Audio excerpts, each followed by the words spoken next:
Bismillahirrahmanirrahim. Tegakkan sholat nggak? Nah, jangan bertengkar sama saudara, bertengkar nggak? Nah, hormati ibumu, bakti itu tinggal sendiri, bakti nggak? Kalau dipenuhi, itulah tanda anak berbakti pada orang tua yang sudah wafat. Lalu yang keempat, wasilaturrahim, mempererat persaudaraan. Jadi saudara orang tua itu disambung, masih ada nggak? Saudara bapak masih, paman, bibi, hubungkan. Bapak ibu jamaah sekalian rahimani wa rahimakumullah. Nah, sekarang kita yang masih hidup ini, tetaplah terus giat menyiapkan bekal.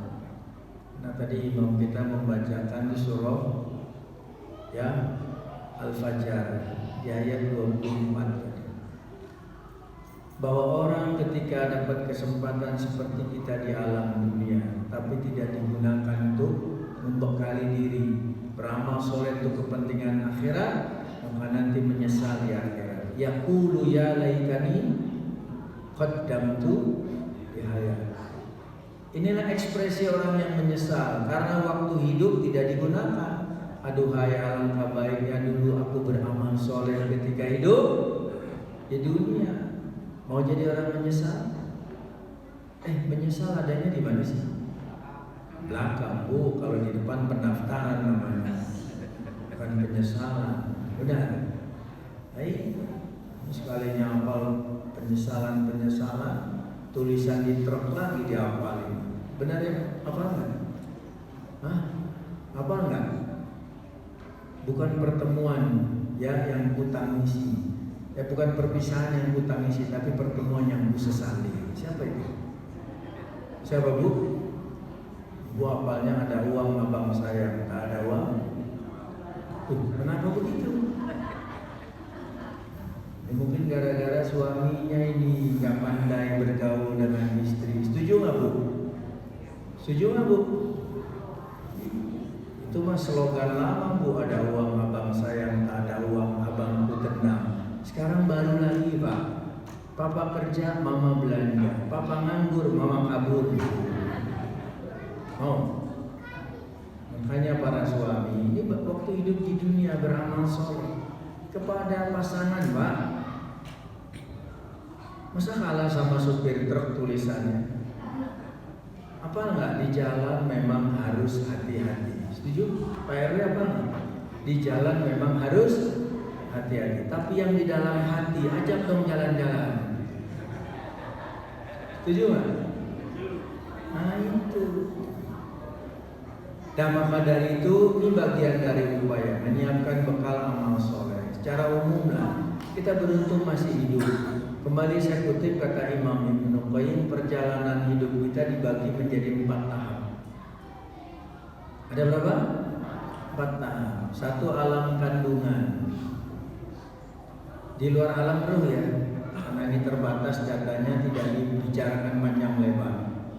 Karena surah Al-Isra Allah berfirman, wa yas'alunaka 'anir ruh qulir ruhu min amri rabbi. Kalau ada yang tanya kepadamu ya Muhammad tentang ruh, jawab, ruh itu urusan siapa? Sudah selesai.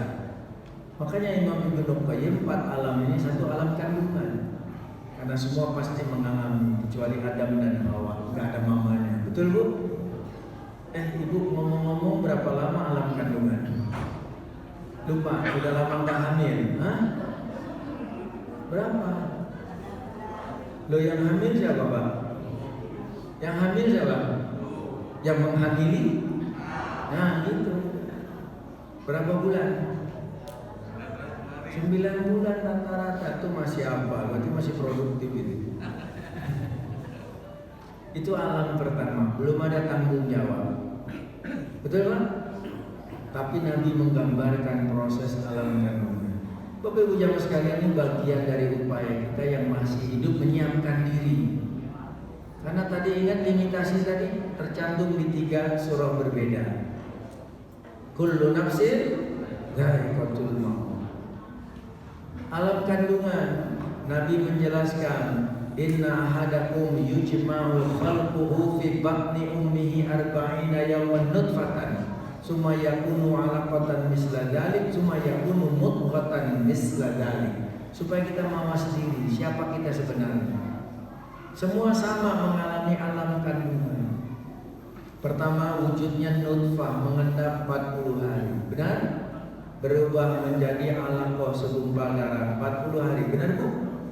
Berubah tahapan ketiga menjadi segumpal daging 40 hari. 40 kali 3 agregat berapa? Cepat.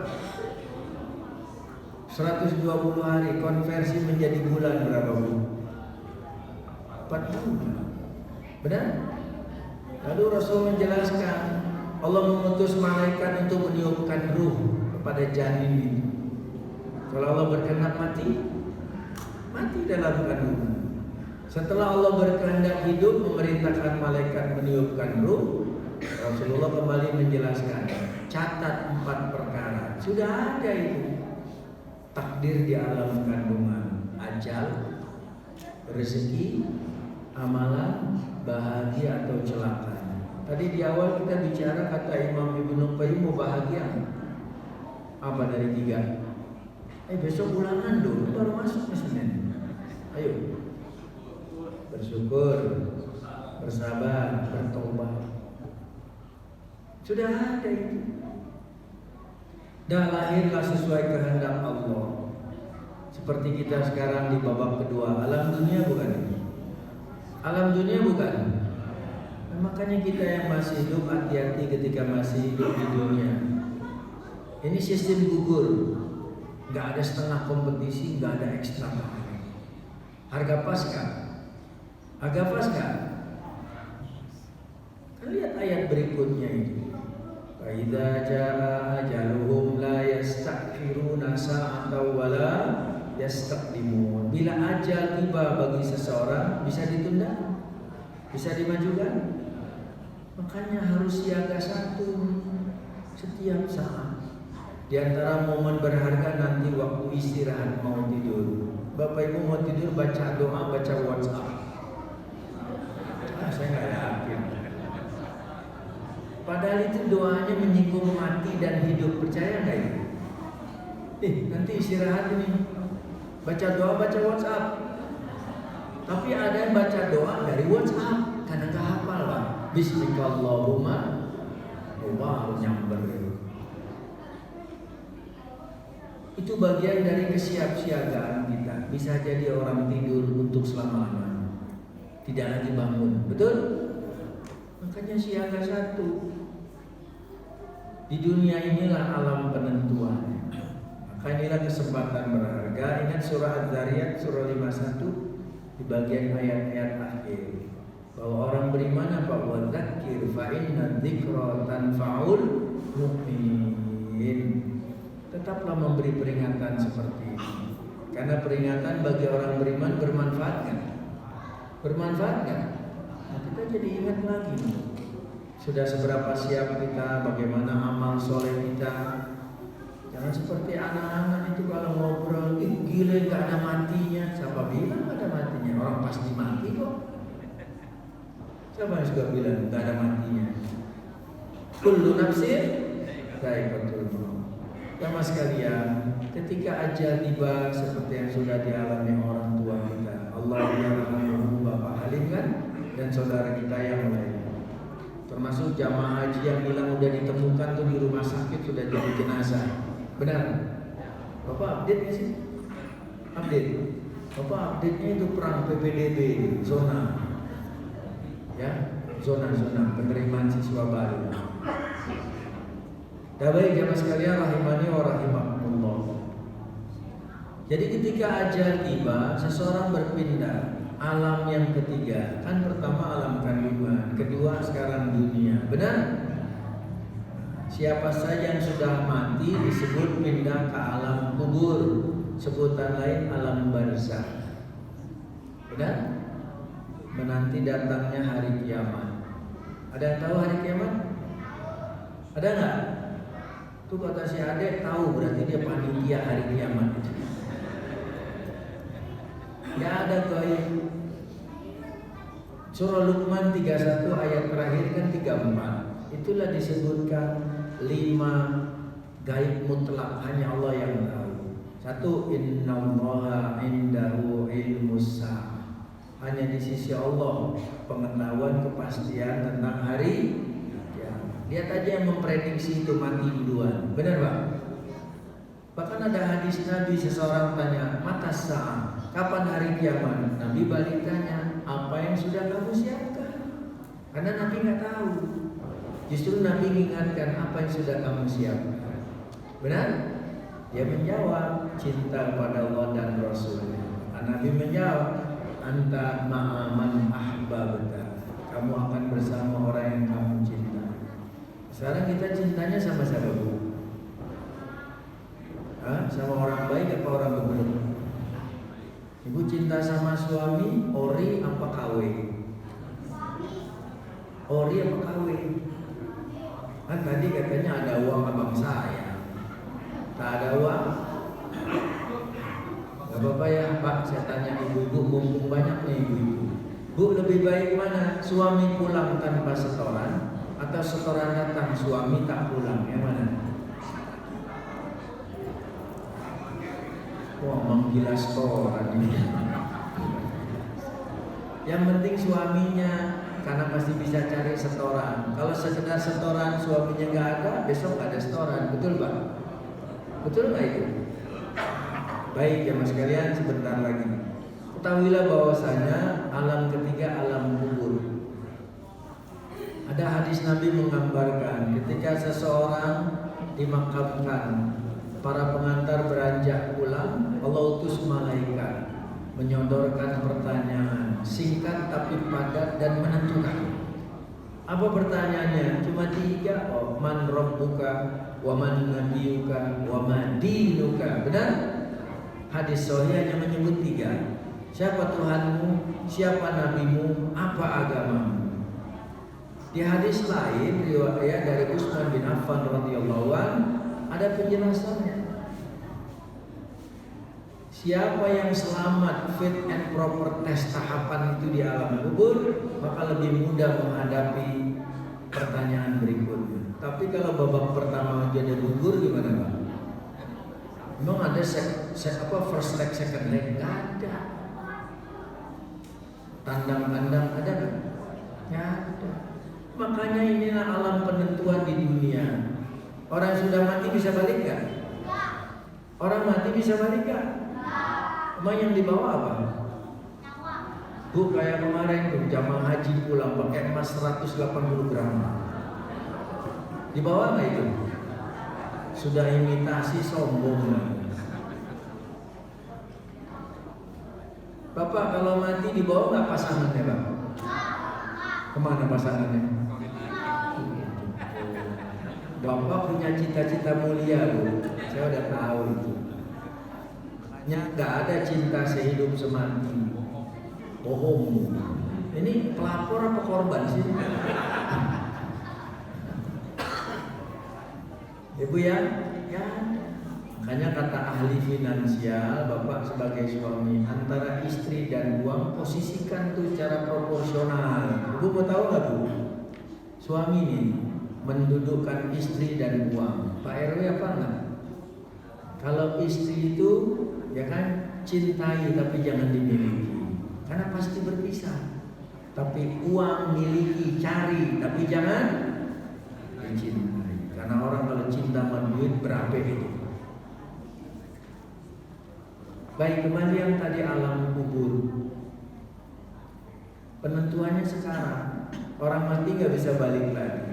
Makanya ibu kalau wasiat pada suami yang benar Bu, jangan ngancam ya Pak ya. Tadi sudah ada suara korban itu. Kadang istri wasiatnya begitu sih, Mas, bila aku mati, ku tak rela, ku tak ridho. Mas, kok takut sih? Para suami jangan takut kalau istri mengancam begitu. Bila aku mati, ku tak rela Mas kawin lagi. Balas. Mau tahu balasannya? Pakai pantun mau? Mau nggak Bu? pantun para suami, 7 kali 7 sama dengan 49. Setuju tidak setuju, ijab kabul pasti jalan. Gak mungkin jomblo lu, gak mungkin. Justru istri yang soleha wasiat kepada suaminya, Pak Mas, bila aku mati duluan, please cari yang lebih baik, jangan abaikan anak-anak. Setuju nggak? Yang setuju anaknya tuh. Nah baik, setelah hari kiamat tiba, semua dibangkitkan nggak? Semua dibangkitkan nggak? Surah Az-Zalzalah bagian terakhir. Afala ya'lamu idza bu'thira ma fil qubur wa husila ma fis sudur inna rabbahum bihim yauma idzil khabir. Itu surah Al-Anbiya. Nah, itu kan apabila penghuni kubur dibangkitkan. Tidak akan kamu tahu, semua disingkap itu. Nah semua akan masuk ke alam terakhir, alam keempat, alam akhirat, alam penentuan. Tapi semua ditentukan sekarang di dunia ini. Setelah proses panjang dahsyat di akhirat nanti cuma tinggal 2 tempat. Apa? Apa? Surga dan neraka. Gak ada lagi yang lain. Mau masuk mana? Mau masuk mana? Jangan cuma keinginan, usaha dong. Alhamdulillah sudah kita lakukan. Kita sholat di Masjid Al-Hidayah, kita berzikir, kita berdoa. Seperti ini mendengarkan nasihat, mudah-mudahan jadi bekal untuk masuk surga.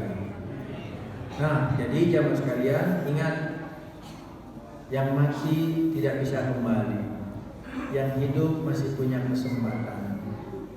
Jadi bila diringkas, alam itu cuma 2 nih.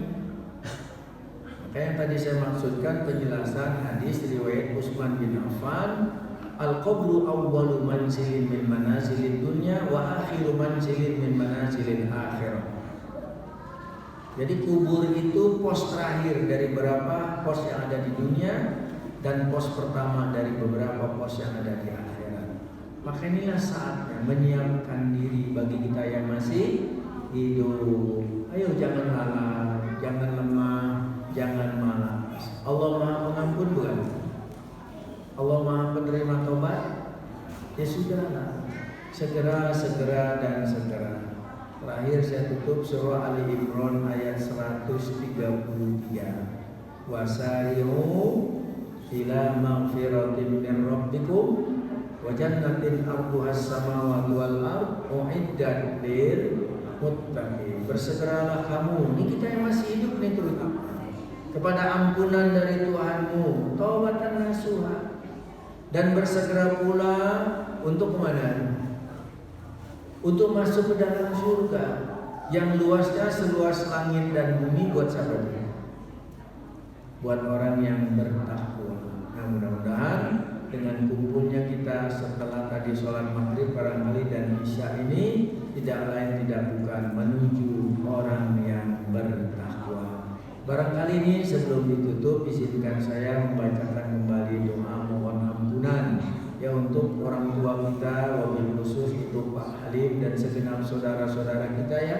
Semoga diterima semua amal ibadahnya, dihindari dari siksa kubur dan neraka dan dimasukkan ke dalam surga. Mudah-mudahan kita yang masih hidup ajal tiba tergolong husnul khatimah. Kita doakan juga semoga yang sakit Allah sembuhkan, yang sulit dimudahkan, yang kurang dicukupkan, yang lagi galau ditenangkan, yang jomblo dapat pasangan, yang sudah berpasangan dapat bertahan, dapat tambah. Gitu ya. Alhamdulillahirabbil alamin. Allahumma shalli wa sallim wa barik ala nabiyyina Muhammadin wa ala alihi wa sahbihi ajmain. Rabbana zalamna anfusana wa illam taghfir lana wa tarhamna lanakunanna minal khasirin. Rabbana ighfir li wa liwalidayya wa lil mu'minina yawma yaqumul hisab. Allahumma ighfir lahum warhamhum wa'afihim wa'fu anhum wa akrim nuzulahum wa wassi' madkhalahum wa ghsilhum bil ma'i was salji wal barad wa naqqihim min khataayaya kama yunqqa ath-thawbul abyadu minan danas. Allahumma la tahrimna ajrahum wa la taftinna ba'dahum waghfir lana wa lahum. Allahumma inna nas'aluka husnal khatimah. Allahumma inna nas'aluka al-jannah wa na'udzubika minan nar. Allahumma inna nas'aluka al-'afwa wal 'afiyata fid din wad dunya wal akhirah. Rabbana atina min ladunka rahmah wa hayyi lana min amrina rasyada. Rabbana atina fid dunya hasanah wa fil akhirati hasanah wa qina adzabannar. Wa sallallahu wasallam ala nabiyyina Muhammadin wa ala alihi wa sahbihi ajma'in. Wa akhiru da'wana alhamdulillahi rabbil alamin. Semoga Allah ijabah. Sekian dan terima kasih. Lebih kurang mohon maaf. Aku qouli hadza wa astaghfirullah li wa lakum. Subhanakallahumma wa bihamdika asyhadu an la ilaha illa anta astaghfiruka wa atubu ilaik. Wassalamualaikum warahmatullahi wabarakatuh. فبأي آلاء ربكما تكذبان